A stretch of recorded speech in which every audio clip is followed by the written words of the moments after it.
మాయా రాక్షసి చెట్టు తన పొడవాటి చేతుల్లాంటి కొమ్మలతో కళ్యాణిని ఎత్తుకుంటుంది. నన్ను విడిచిపెట్టు, దయచేసి నన్ను వదిలేయి.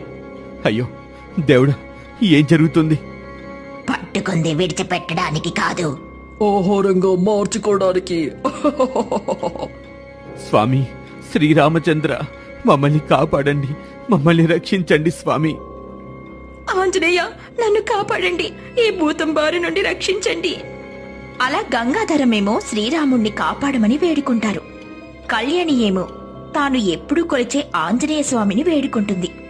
శ్రీరాముడు మరియు ఆంజనేయ స్వామి వారి మొరని వింటారు. శ్రీరాముడు మరియు ఆంజనేయ స్వామి మాయా రాక్షసి చెట్టు ముందు ప్రత్యక్షమవుతారు. ముందుగా ఆంజనేయ స్వామి తన వద్దున్న గదతో మాయా రాక్షసి చెట్టు కొమ్మపై కొడతాడు. కొమ్మలు ఒక్కసారిగా నేల రాలిపోతాయి. కళ్యాణి కూడా నేలపై